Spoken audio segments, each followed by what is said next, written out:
En esta ocasión vamos a hablar sobre reglas.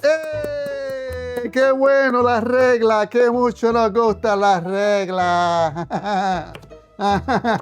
Ajá. Sí, vamos a hablar sobre las reglas. Y así como hay religiones, hay reglas.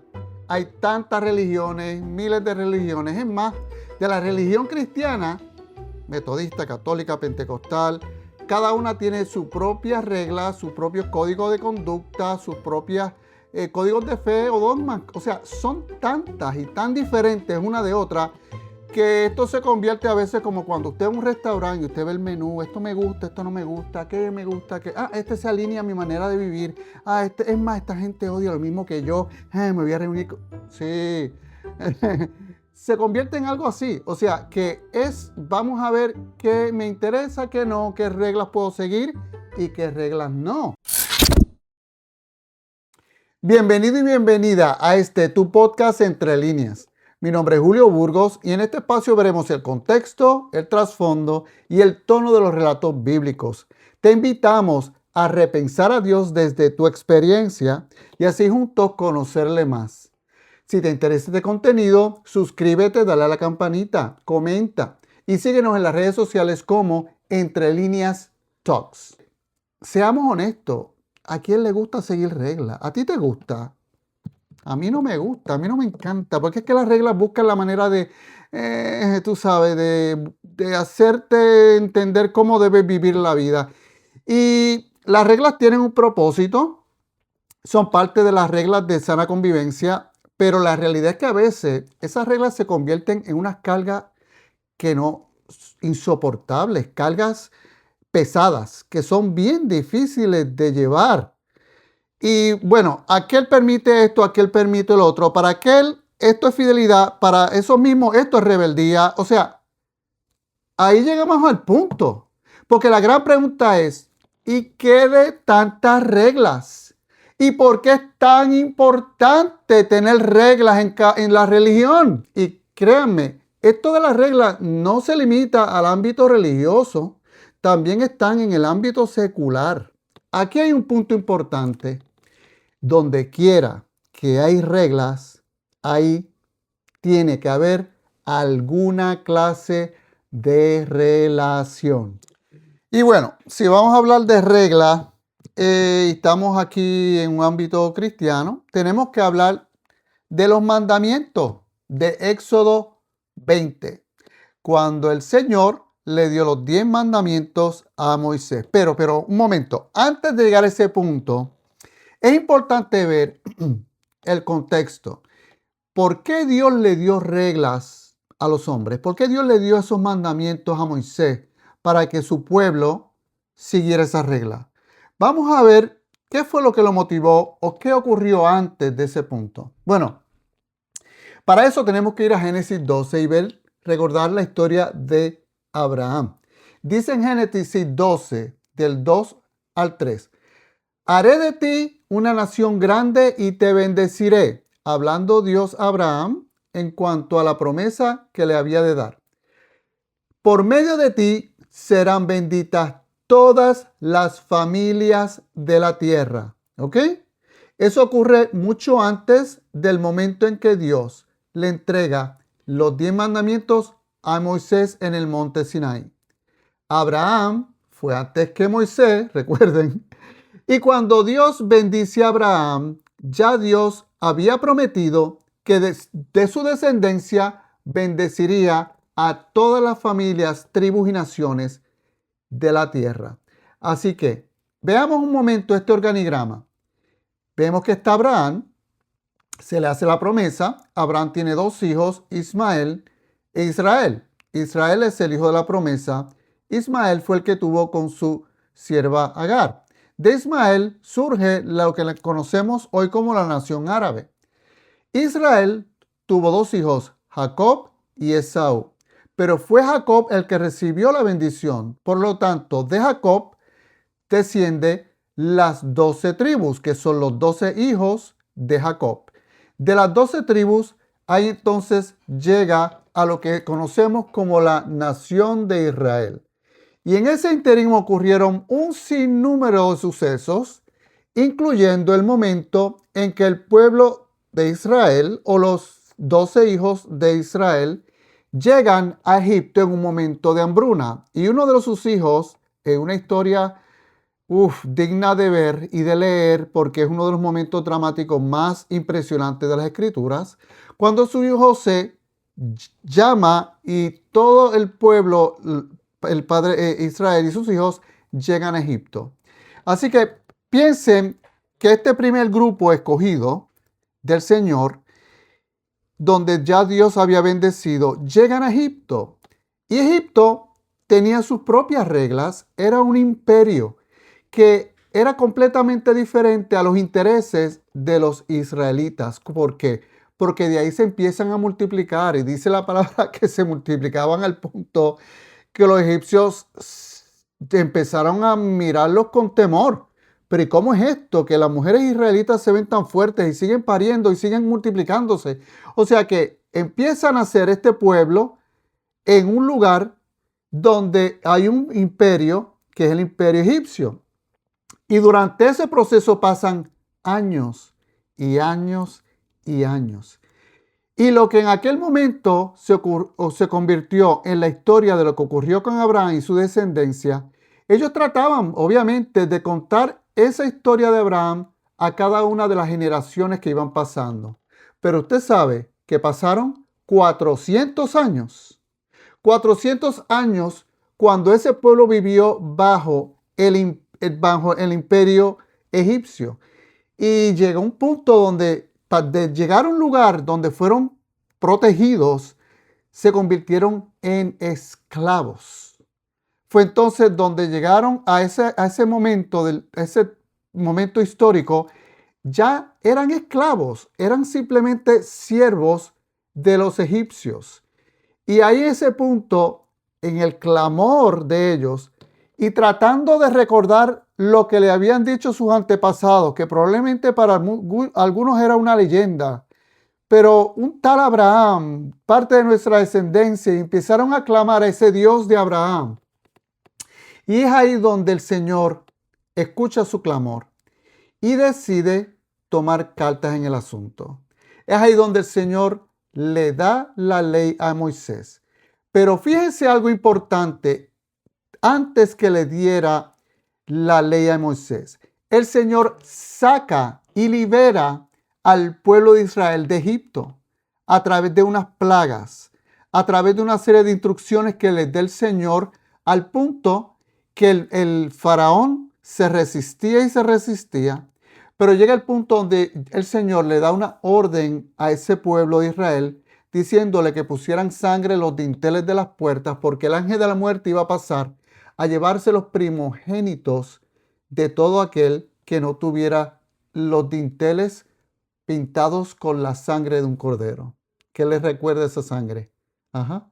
Pues así mismo mueren los primogénitos de los egipcios y ahí el faraón no pudo más y les dijo a Moisés: llévatelo, vete con todos los israelitas. Ocurre lo que todos hemos escuchado. El Señor divide el Mar Rojo, cruzan el Mar Rojo, los egipcios se van detrás, mueren ahogados y ahí entonces comienza la trayectoria de Dios con el pueblo de Israel. Pero a ese punto es importante que Dios les llama hijos. A ese punto ya Dios empieza a tenerlos como parte de Él. Y es importante que entendamos esto, porque si no, los 10 mandamientos nos van a saber a algo muy diferente. Es importante que veamos que ya a ese punto el Señor los ha hecho libres. Ya entonces empiezan a tener al fin una identidad como nación. Ya empezaban a desarrollar un sistema propio y un sistema dirigido por el mismo Dios. Y estaban entonces dejando de vivir para el imperio de otro. Ahora empezaban a constituirse en una nación.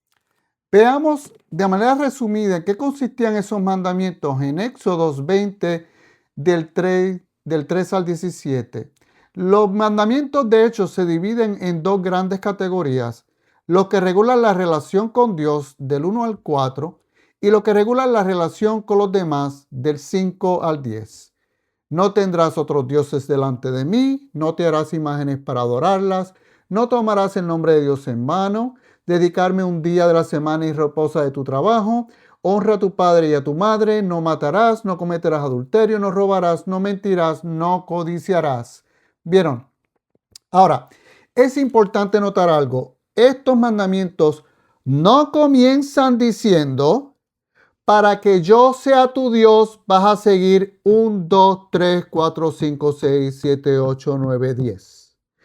No dice, yo soy el Señor tu Dios si tú sigues estos mandamientos 1, 2, 3 hasta el 10. No, no, no, no, no. Dice, yo soy el Señor tu Dios. O sea, lo establece de plano. Independientemente de que tú sigas los mandamientos, tiene que quedar claro que yo soy el Señor tu Dios. Yo te saqué de Egipto, del país donde eras esclavo. Así que la identidad viene primero. El Señor establece la identidad antes de darle las reglas. Y eso es sumamente importante porque si no nos percatamos de eso, esto de las reglas se van a constituir en un contrato. Que quede claro, Dios no les dio los mandamientos para convertirlos en su pueblo. Él no les dijo, aquí están estos 10 mandamientos y hasta que no vea que los cumplan, no se van a convertir en mi pueblo. No, no, no, no. No fue así. Fue todo lo contrario. Dios les dio los mandamientos porque para Dios ya eran su pueblo. ¿Ok? Así que eso es sumamente importante para poder entender de manera saludable y correcta los mandamientos que el Señor le da al pueblo de Israel. Y aquí entonces veamos tres modelos de relaciones y cada uno describen de manera particular en qué consisten las relaciones de convivencia de unos con otros dependiendo de ciertos aspectos. Por ejemplo, número 1, vamos a ver lo que llamaríamos el modelo laboral. El modelo número 1 o relación laboral. Bueno, y pensemos que de esa manera vemos a Dios como si Él fuera nuestro jefe y nosotros somos sus empleados, ¿verdad? Dios es mi jefe y yo soy el empleado. Y si lo vemos de esa manera, comparémoslo con la relación en una compañía de trabajo. En una compañía, usted tiene que llegar a cierto horario, tiene que llegar allí. La compañía usted tiene una descripción de sus roles en esa compañía. Usted tiene que seguir esas estipulaciones porque usted ha llenado un contrato donde usted está diciendo que estos son mis roles y lo que yo debo cumplir. Y por lo tanto, una vez usted se dedica a hacer su labor durante un periodo, usted va a ser supervisado. Usted le dicen, bueno, usted cumplió con esto, con esto, con esto, pero usted le falta cumplir con esto y con esto y con esto, ¿verdad? ¿Y qué pasa? Que esa relación laboral depende mucho de mi subsistencia porque ellos son mi paga, ellos son los que me dan mi salario.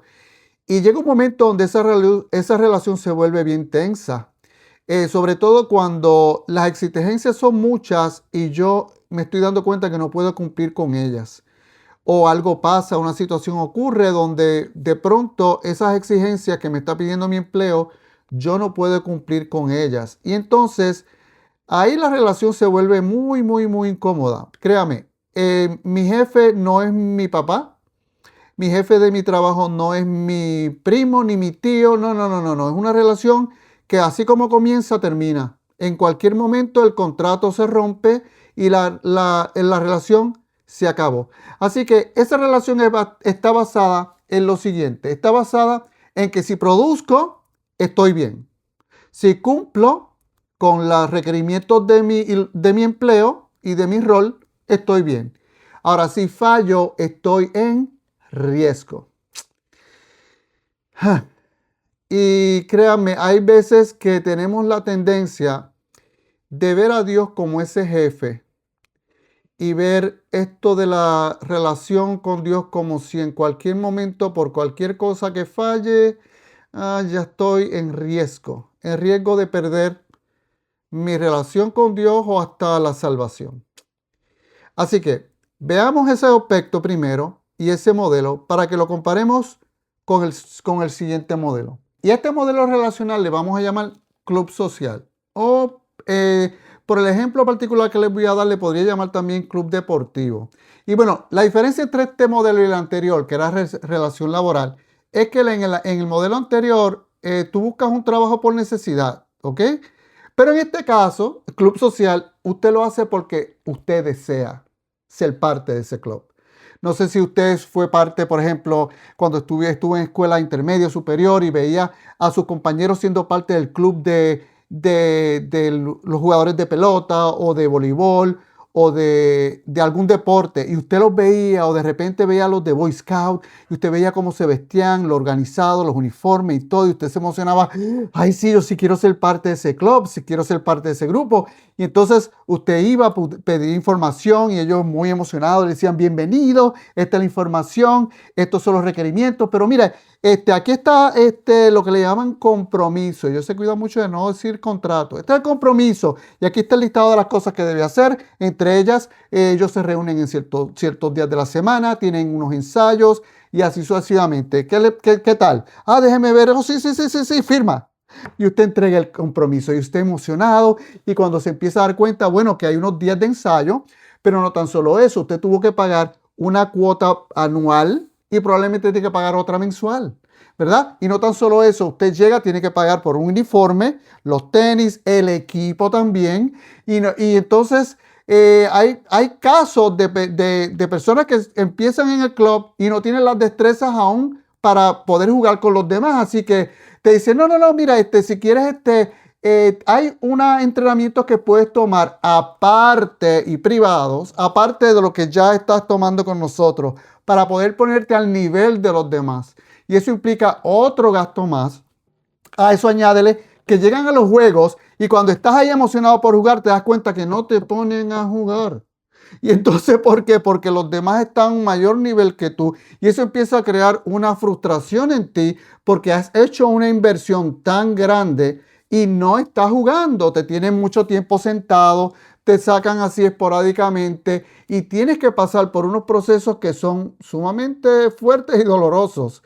Y llega un punto donde usted dice: pero es que esta carga es demasiado, no tan solo económica, sino también está siendo una carga demasiado emocional para mí.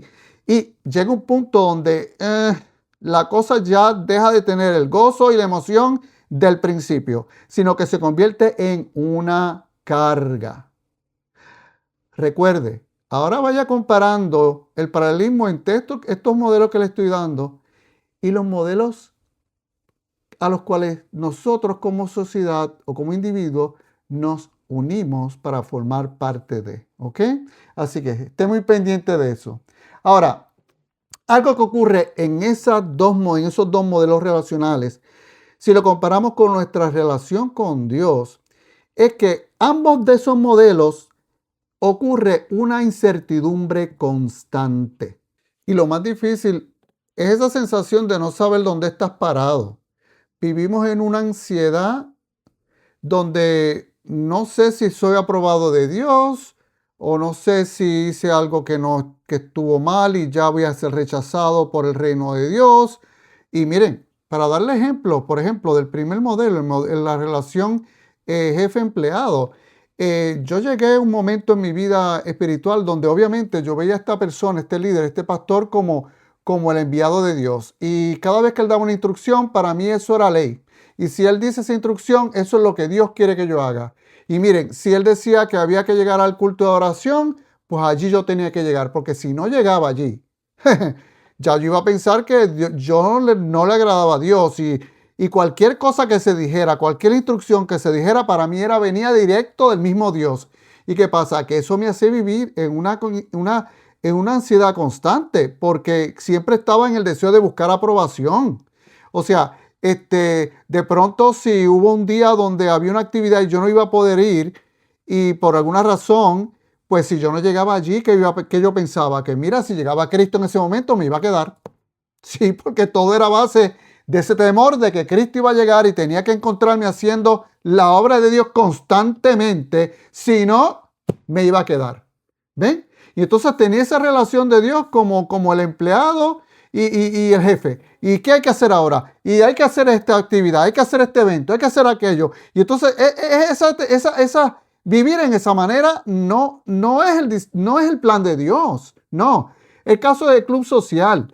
Miren, usted llega a la iglesia y usted empieza como que a mirar unos a otros y mira cómo aquel ora. Ay, yo quiero orar como él. Mira las palabras que usa. Y entonces empezamos a copiar el vocabulario de la gente que está allí en la iglesia. Porque queremos, tú sabes, queremos incluirnos y ser parte de ellos. Así que buscamos la manera en que hablan, inclusive la manera en que visten. Wow, mira los tenis que usa fulano. Oh, yo quiero comprarme unos tenis como esos. Es más, hay lugares que usan hasta cartas de colores y ellos utilizan ciertos colores para ciertos días. Y entonces, yo tengo que llegar con ese color. Y vivimos en esa ansiedad constante de querer buscar aprobación de los demás. Ese es, vamos a un lugar y de pronto decimos, bueno, aquí hay que cumplir con estos estudios bíblicos, hay que cumplir con aquellas, hay que salir tal día a las misiones, tal día al evangelismo, y entonces tengo que cumplir con todo eso para ser parte del grupo. Y entonces todo eso es similar, bien parecido a lo que es el modelo club social. Y entonces ya la congregación, ya ir a la iglesia, deja de ser un gozo, sino que se convierte en un pesar, en una carga, porque, ay, bendito, ahora voy a tener que llegar allí, tengo que hacer esto, tengo que hacer lo otro. Y entonces, ese es el gran problema. Servir simplemente para cumplir con mi jefe, o vamos a vestir de esta forma, vamos a hablar de esta forma, vamos a comportar de esta forma, porque así es como todo el grupo que me reúno habla, dice y se conduce. Ese ha sido el gran problema. Sin embargo, cuando el Señor se dirige al pueblo de Israel, no lo hace de esa forma. Él se establece como padre, como hijos les trata. Y ahí entonces podemos ver cómo el modelo que podemos aplicar es el modelo familiar. De la misma forma que usted es hijo de su padre y de su madre, y usted llegó a su casa y allí usted obviamente tiene unas reglas que seguir. En toda casa hay una regla que seguir, pero esa regla, usted sabe que hay ocasiones donde usted no las cumple. ¿A quién de nosotros no ha dejado de cumplir una regla en su casa? Pero bueno, voy a recibir una disciplina, van a haber unas consecuencias, pero eso no implica que yo voy a dejar de ser hijo de mi padre o que mi padre me va a sacar de la casa y me va a desheredar y no me va a llamar hijo ya porque yo desobedecí una de sus reglas. De la misma forma, cuando el Señor establece esos mandamientos con el pueblo de Israel, ¿usted cree que el pueblo de Israel cumplió esos 10 mandamientos? Apenas acabando de dárselos, ellos estaban construyendo un becerro de oro. O sea, una y otra vez el pueblo de Israel fallaba y fallaba delante de Dios. ¿Y qué hacía el Señor? Con su gran misericordia, enviaba a los profetas para tratar de encaminarlos, para que establecer y restaurar la relación y hacerlos volver a Él.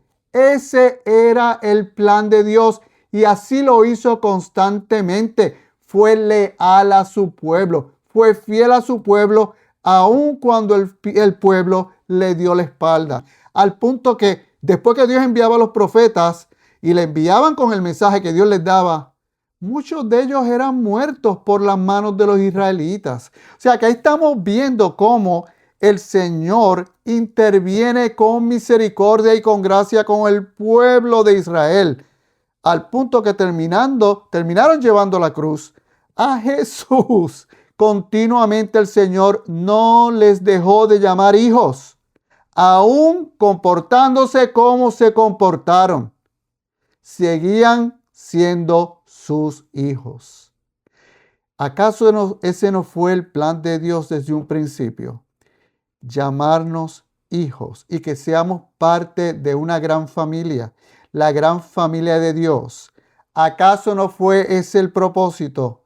Porque hay quien dice, bueno, Dios hizo eso con el pueblo de Israel porque el pueblo de Israel son sus favoritos. No. Aquí tenemos que quedar claro. El pueblo de Israel, Dios no lo escogió porque fuese su favorito. Cuando el Señor daba una orden al pueblo de Israel, El Señor respaldaba porque ellos confiaban.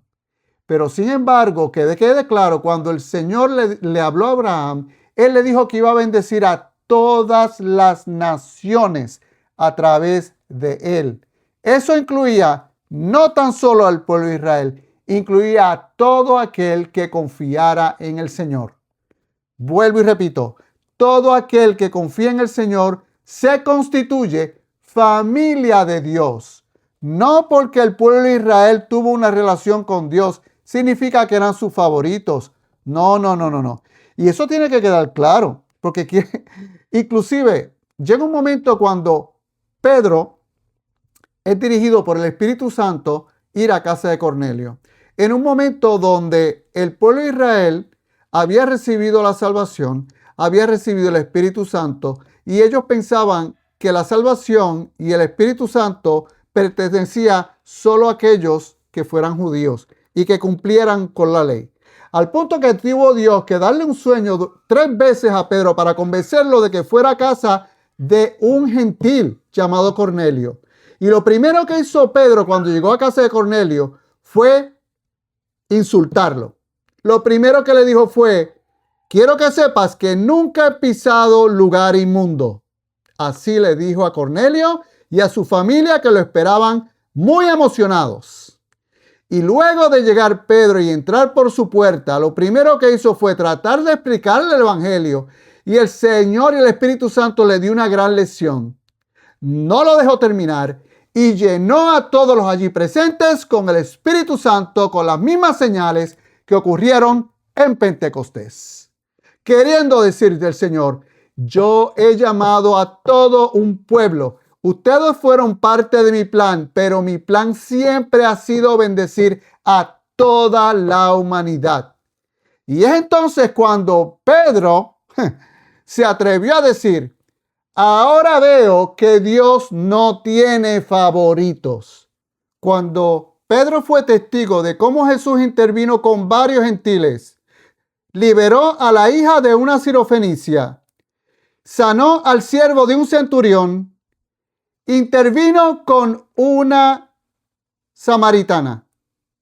¿Qué creen? ¿Cómo Pedro se iba a atrever a decir: ahora veo que Dios no tiene favoritos?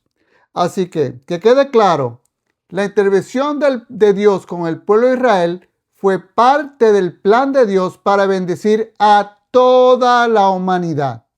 Como dice en Génesis 18:18, por medio de ti serán benditas todas las naciones de la tierra. Así le dice Dios a Abraham: no solo la nación que saldrá de ti, todas las naciones.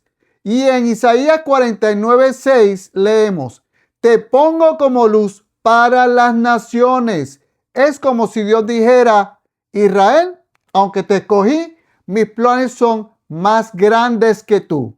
Abraham, aunque te amo, mis planes son más grandes que tú.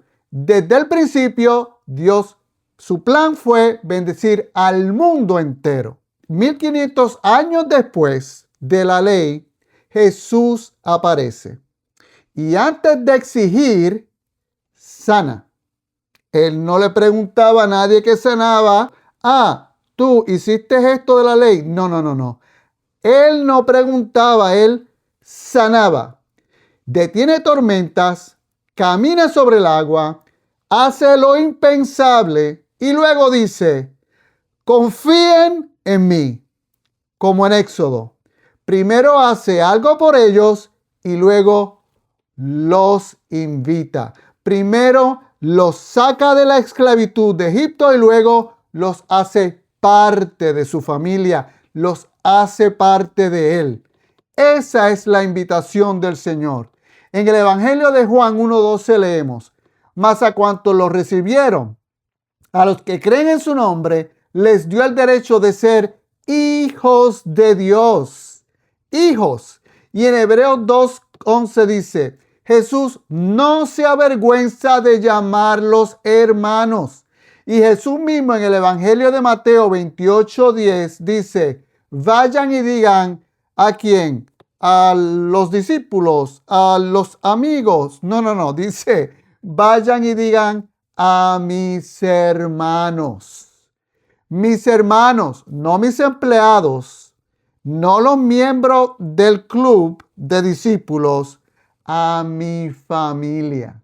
Cuando le preguntan a Jesús cuál es el más grande mandamiento de todos, en el Evangelio de Mateo 22, 37 al 40, Jesús responde, ama al Señor tu Dios, ama a tu prójimo como a ti mismo.